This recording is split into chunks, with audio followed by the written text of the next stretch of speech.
Pablo Marçal, hein? Teve as redes sociais suspensas agora no fim de semana. E aí, já teve gente dizendo o seguinte: começou a censura, querem calar o Pablo Marçal. Então vamos lá. O Pablo Marçal... Primeiro que o Pablo Marçal já tem um novo endereço nas redes sociais. Endereço que dá a ele a condição já... O endereço foi criado agora no fim de semana, hein? Que dá a ele já a condição de um dos mais populares candidatos do ponto de vista digital concorrendo à Prefeitura de São Paulo. Com o Instagram no ar há 2 dias, ele consegue ser o mais popular entre todos. Se o Pablo Marçal tivesse sido censurado, ele não poderia...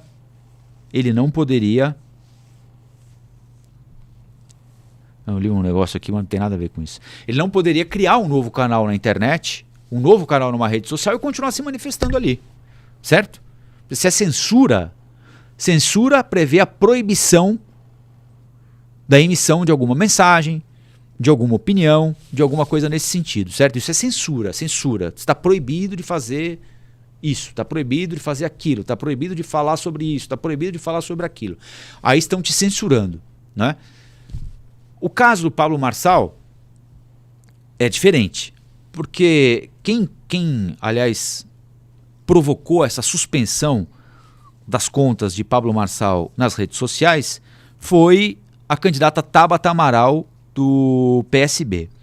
Qual é o argumento dela? A gente chegou a falar disso aqui, acho que na sexta-feira, se eu não estiver enganado. Ela acusa o Pablo Marçal, e a justiça acolheu essa denúncia, de pagar para impulsionar cortes, conteúdo na internet. Isso é proibido pela legislação eleitoral. É proibido na pré-campanha e é proibido durante a campanha eleitoral. Então qual foi a acusação que a Tabata Amaral fez? De que o Pablo Marçal estava por terceiros. Nesse fim de semana houve inclusive a denúncia de que a maquiadora da esposa dele, ou seja, por terceiros, ele estaria financiando a distribuição de material dele na internet, o que é proibido. Portanto, não se trata de censura ao que diz o Pablo Marçal, mas se trata da tentativa de preservar uma regra que deve ser igual para todos. Quando um partido político inscreve um candidato, ele acena com a aceitação das regras do jogo, seja o PRTB, seja o PT, seja o PL, seja o MDB. As regras, minha gente, são essas. Para concorrer, vai ter de ser assim, assado, assim, assado. Todos de acordo, vamos em frente. São inúmeras regras. Uma delas diz que é proibido pagar para impulsionar conteúdo na internet. A gente recebe isso frequentemente, né? Mesmo quem não é lá muito afeito às questões da internet, sabe que a gente recebe conteúdo patrocinado. Você vê lá, vem mensagem, né, dependendo da rede social, conteúdo patrocinado, conteúdo impulsionado, vem uma mensagem para que a gente saiba que aquilo está acontecendo, né? Para que você saiba que alguém pagou para que aquilo chegasse com mais rapidez ou com mais contundência até você, ou para que aquilo chegasse até você. Talvez se não tivessem pago não chegaria, né? E como eu dizia, as regras do jogo proíbem que isso seja feito em período pré-eleitoral ou eleitoral. E a acusação é de que o Pablo Marçal fez isso. Por isso é que a justiça disse, olha, então nós acatamos aqui a denúncia que está sendo apresentada pela Tabata Amaral e entendemos que, por ser uma prática reiterada, ou por ser uma acusação, melhor assim, por ser uma acusação de uma prática reiterada, nós vamos proibi-lo de utilizar essas redes sociais em que estaria ocorrendo a prática criminosa. Isso quer dizer que o Pablo Marçal não pode usar a rede social? Não. Tanto é que ele montou um canal novo, no Instagram, por exemplo, em outras redes sociais, e está se comunicando com a população, quando utiliza as redes sociais, por esses meios de comunicação. Então, é claro, a justiça ainda vai ter de avaliar o conteúdo da denúncia, né? Mas num primeiro momento as contas estão suspensas até que uma nova decisão seja tomada. E há uma... Eu só quero encontrar aqui o que eu vou trazer para vocês, porque há a expectativa de que a Justiça Eleitoral tome logo uma decisão. Olha aqui, eu estou lendo aqui que o Marçal entrou com ação para recuperar, e é natural que isso aconteça, né, para recuperar ou reverter a suspensão das suas redes sociais. Curioso que muita gente que sempre gritou, quando havia uma decisão semelhante, né, envolvendo outros episódios, envolvendo outras figuras aí, muita gente usava a expressão censura, né? Fulano está sendo censurado, porque há uma ditadura no Brasil, ditadura do judiciário, a liberdade de expressão, a liberdade de opinião estão sendo vetadas, etc. e tal. E é muito curioso que esses mesmos que usavam esse argumento, hoje em dia defendem a suspensão das redes. Veja como tudo é muito subjetivo, né?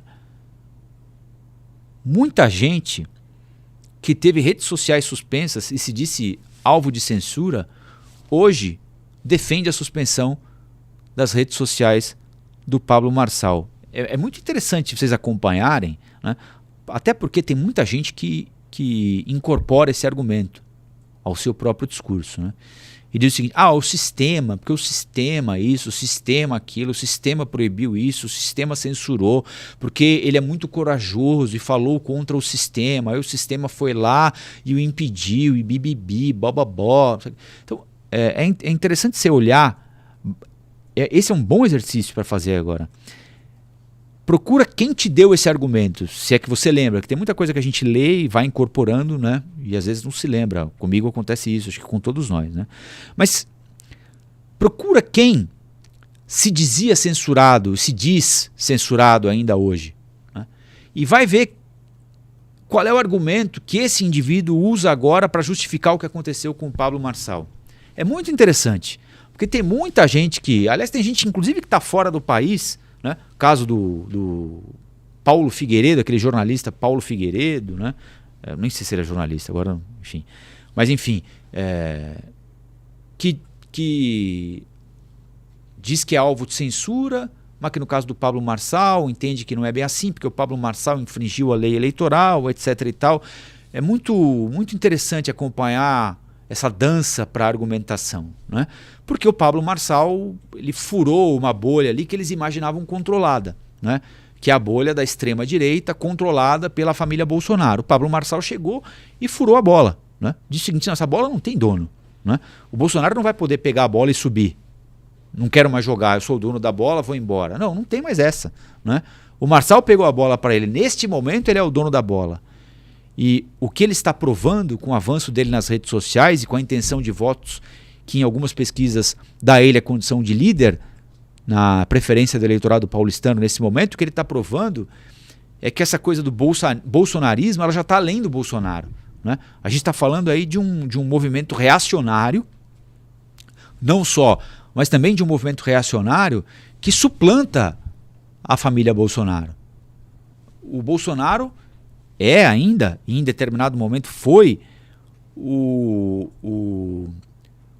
a voz desse grupo, a imagem desse grupo, que se viu representado nele. E hoje se vê representado no Pablo Marçal. E amanhã pode se ver representado em alguém ainda mais radical, né?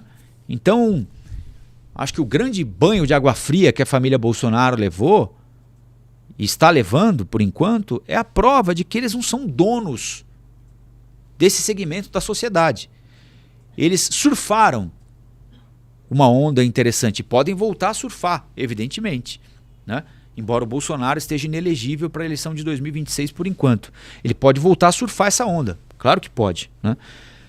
Mas o Pablo Marçal é quem está surfando essa onda hoje. E ele vai deixar essa onda? E se essa onda levá-lo à prefeitura de São Paulo? Cá entre nós, ele já ganhou a parada, né? Não a eleição. Mas independentemente do resultado, a não ser que aconteça uma hecatombe daqui para frente, o Pablo Marçal já é o vencedor dessa eleição. Ele já sai dessa eleição muito maior do que ele entrou. E ele sai dessa eleição como, sim, um pré-candidato à presidência da República, prefeito ou não prefeito de São Paulo. Ele demonstrou uma capacidade incrível de articular pessoas por meio das suas redes sociais, em detrimento de muita coisa que é dita contra ele. Como, por exemplo, uma condenação por participar de uma quadrilha de roubo a banco. Como, por exemplo, levar um grupo por Pico do Jaraguá e ter de ser resgatado pelo Corpo de Bombeiros de lá. Né? Como, por exemplo, participar de um grupo em que um homem morreu por problemas cardíacos porque foi submetido sem treinamento a uma maratona, 42 quilômetros. Né? Nada cola. Né? Vamos imaginar que um candidato qualquer que tem uma condenação por roubo a banco, né? Esse candidato vai ter problemas, em tese. Né? É o que a gente imagina. Né? Mas não, nele não cola nada, nem isso. Né? Então ele já é o vencedor, ou um vencedor dessa eleição. Né? Se ele vai ganhar a eleição ou não, são outros 500. Mas que ele venceu essa parada, e parece inegável que ele venceu esse jogo. Né? Agora vamos aguardar, foi a Justiça Eleitoral quem determinou a suspensão das redes sociais do Marçal até o fim das eleições por monetizar cortes para as redes sociais. O juiz que tomou essa decisão disse que monetizar corte para a rede social equivale a disseminar de forma contínua uma imagem sem respeito ao equilíbrio que se preza na disputa eleitoral. Quem tomou essa decisão foi a primeira zona eleitoral de São Paulo, que disse o seguinte: suspensão temporária até o final das eleições dos perfis oficiais de Pablo Marçal nas redes sociais Instagram, TikTok, X e YouTube, bem como do site oficial de campanha. E a campanha dele tem sabido se aproveitar dessa decisão, né, tirar leite de pedra, como costumam dizer, né, porque o apresenta como o antissistema que está sendo caçado pelo sistema. Funciona, né? Mas ele está sendo apresentado como alguém que, de tão diferente de tudo isso que está aí, está sendo alvo de uma campanha de censura por parte do sistema. Né? E isso cola, como eu disse, isso cola para muita gente. Né? Muita gente de fato acha que ele não infringiu a lei. Né? A gente não está falando aqui de uma infração cometida pelo Pablo Marçal e, consequentemente, da punição devida. Né? O fato frio é esse. Né? Ele infringiu a regra. Infringiu a regra, está sendo punido como previsto na regra. Mas existe muita gente que diz o seguinte: olha, ele fala tanta coisa que ninguém tem coragem de falar. Ele é tão corajoso, ele é tão audacioso que estão tentando calar este homem que veio ao planeta Terra para nos salvar. Então, enfim, vamos aguardar para saber o que é que vai acontecer. Olá, aqui é o Rafael Colombo. Gostou do que acabou de assistir? Se inscreva no canal Cortes do Flow News para os melhores momentos. Quer acompanhar os nossos programas na íntegra? Então se inscreva no nosso canal oficial, Flow News.